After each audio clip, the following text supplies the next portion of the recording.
इस वीडियो में हम जानेंगे 5 सबसे ज़्यादा चलने वाली एंटीबायोटिक टैबलेट्स के बारे में, जो हर अस्पताल, क्लिनिक या मेडिकल सेंटर में रोज़ाना इस्तेमाल होती है। ये दवाई इतनी ज़रूरी है कि हर डॉक्टर, नर्स, फार्मासिस्ट और मेडिकल स्टूडेंट को इनकी जानकारी होना ज़रूरी है। तो वीडियो को आखिर तक ज़रूर देखें, क्योंकि एंड में मिलेगा एक इम्पोर्टेंट वार्निंग जो हर एंटीबायोटिक यूज़र को जानना चाहिए। तो चलिए बिना किसी देरी के वीडियो शुरू कर लेते हैं। सबसे पहले हम जानेंगे एजिथ्रोमाइसिन टैबलेट के बारे में। इसमें आपको जेडी टैबलेट, एजीमैक्स टैबलेट और एजिथ्राल टैबलेट मिल जाएगी। इसके यूजेस की बात की जाए तो ये एक मैक्रोलाइड ग्रुप की एंटीबायोटिक है। इसे ज़्यादातर अपर रेस्पिरेटरी ट्रैक्ट इन्फेक्शन में दिया जाता है, जैसे सर्दी खांसी या थ्रोट इन्फेक्शन, टॉन्सिल हो जाते हैं, टॉन्सिल की वजह से सूजन आ जाती है। ऐसी कंडीशन में ये टैबलेट बहुत ज़्यादा इफ़ेक्टिव होती है। इसके अलावा स्किन इन्फेक्शंस और कुछ सेक्सुअली ट्रांसमिटेड डिसीज जैसे क्लामाइडिया में भी इसका इस्तेमाल किया जाता है। तो ये थे इसके कुछ यूजेस। अब हम जान लेते हैं डोज के बारे में।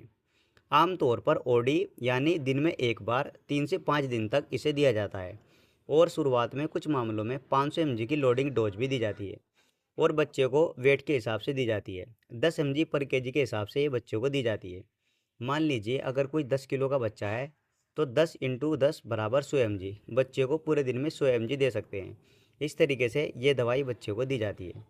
इसके प्रिकॉशंस की बात की जाए तो इसे खाली पेट लेने पर एब्जॉर्प्शन अच्छा होता है, लेकिन अगर किसी पेशेंट को गैस्ट्राइटिस की समस्या है तो खाने के बाद भी लिया जा सकता है, और ज़रूरत से ज़्यादा इस्तेमाल करने पर रेसिस्टेंस की समस्या हो सकती है।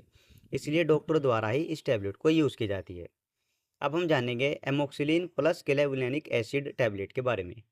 इसमें आपको मोक्सिकाइन सीवी 625 या एजोमेंटिन 625 टैबलेट मिल जाएगी। इसके यूजेस की बात करें तो ये एक ब्रॉड स्पेक्ट्रम एंटीबायोटिक है, जो ग्राम पॉजिटिव और ग्राम निगेटिव दोनों बैक्टीरिया पर काम करती है, जैसे डेंटल इन्फेक्शन या फिर लोअर रेस्पिरेटरी इन्फेक्शन जैसे ब्रोंकाइटिस या साइनोसाइट्स। और यूटीआई में भी ये टैबलेट काफ़ी इफ़ेक्टिव मानी जाती है। यूटीआई मतलब बार बार पेशाब का आना, या फिर पेशाब करते टाइम जलन या दर्द होना, पेशाब में स्मेल या मटमेला रंग होना, पेट के निचले हिस्से में दर्द होना, और कभी कभी कपकपी के साथ बुखार भी आ जाता है। ऐसी कंडीशन में इस टैबलेट को दिया जाता है। क्लेवुलेनिक एसिड का काम होता है बैक्टीरिया की बीटा लैक्टामेज एंजाइम को न्यूट्रल करना, जिससे एमोक्सिलिन अच्छे से काम कर पाता है। तो ये थे इसके कुछ यूजेस। अब हम जान लेते हैं नॉर्मल डोज के बारे में। तो देखिए गाइस, टीडीएस यानी दिन में 3 बार 5 से 7 दिन तक इसे देने की सलाह दी जाती है, और इसे खाना खाने के बाद लेना चाहिए, वरना पेट दर्द और गैस की समस्या हो सकती है। इसलिए खाने के बाद ही इस टैबलेट को यूज़ करें। और गाइस, एक इम्पोर्टेंट बात और मैं आपको बता देता हूँ, जिन मरीजों को बार बार सर्दी खांसी में इन्फेक्शन होता है, उनमें ये दवा काफ़ी बार प्रिस्क्राइब की जाती है। अब हम जानेंगे थर्ड सिफिक्सिम टैबलेट के बारे में। इसमें आपको सबसे फेमस जिफी टैबलेट मिल जाएगी।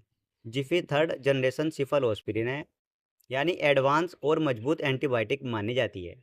इस टैबलेट को typhoid fever, UTI infection, gonorrhoea और ब्रोंकाइटिस जैसी कंडीशन में इस्तेमाल किया जाता है। और गाइस, ये रिजल्ट भी काफ़ी कमाल का देती है। ये बैक्टीरिसाइडल एक्शन देती है, यानी बैक्टीरिया को किल करती है। और इसकी डोज के बारे में बात करें तो ओडी या बीडी इन्फेक्शन की सीवियरिटी के अनुसार दी जाती है। रोजाना एक टैबलेट या दिन में 2 बार सुबह शाम देने की सलाह दी जाती है, और बच्चों में सिर्फ फॉर्म में दी जाती है। और डोज बॉडी वेट पर डिपेंड करता है। 10 mg पर केजी इसकी डोज होती है। अब वही मान लिया कोई 10 किलो का बच्चा है, तो 10 × 10 बराबर 100 mg बच्चे को 100 mg दवाई दे सकते हैं।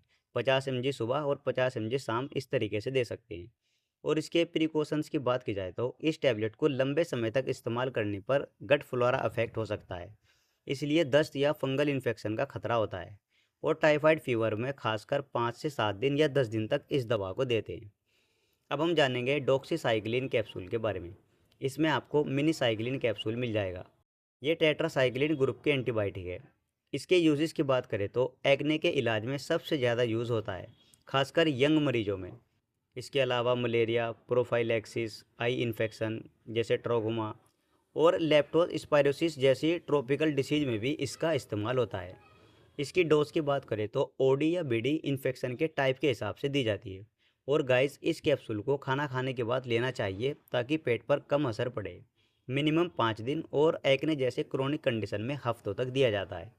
इसके साइड इफ़ेक्ट की बात करें तो धूप में सीवियरिटी बढ़ सकती है, जिसे फोटो सेंसिटिविटी कहते हैं। अब हम जानेंगे लास्ट फिफ्थ सिप्रोफ्लोक्सासिन टैबलेट के बारे में। इसमें आपको सिप्रोफ्लॉक्स टैबलेट या सिप्रोविट टैबलेट मिल जाएगी। ये टैबलेट फ्लोराक्यूनोलोन ग्रुप की एंटीबायोटिक है, खास तौर पर यूटीआई, गैस्ट्रोएंटेराइटिस और बोन इन्फेक्शन में यूज़ की जाती है। कुछ डॉक्टर इसे ट्रेवलर, डायरिया या फूड पॉइजनिंग में भी प्रिस्क्राइब करते हैं। इसकी डोज की बात करें तो दिन में 2 बार 5 से 7 दिन तक दी जाती है। खाली पेट बेहतर एब्जॉर्प्शन होता है, लेकिन गैस्ट्राइटिस होने पर खाने के बाद भी दे सकते हैं। और इसके प्रिकॉशंस की बात करें तो प्रेग्नेंट और ब्रेस्ट फीडिंग लेडी डॉक्टर द्वारा ही इस टैबलेट को यूज़ करें। ऐसी कंडीशन में साइड इफ़ेक्ट आ सकता है।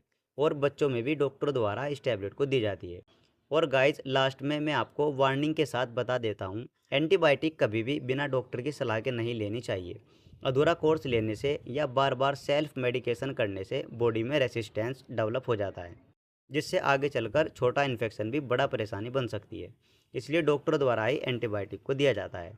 और गाइस, अगर वीडियो पसंद आया हो तो चैनल को सब्सक्राइब जरूर करें और कमेंट में बताएं कि अगली बार कौन सी दवा पर आपको वीडियो चाहिए। उम्मीद करता हूँ ये छोटी सी वीडियो आपको ज़रूर पसंद आई होगी। इसी तरह एक वीडियो देखने के लिए आप हमारे चैनल को भी सब्सक्राइब कर सकते हैं।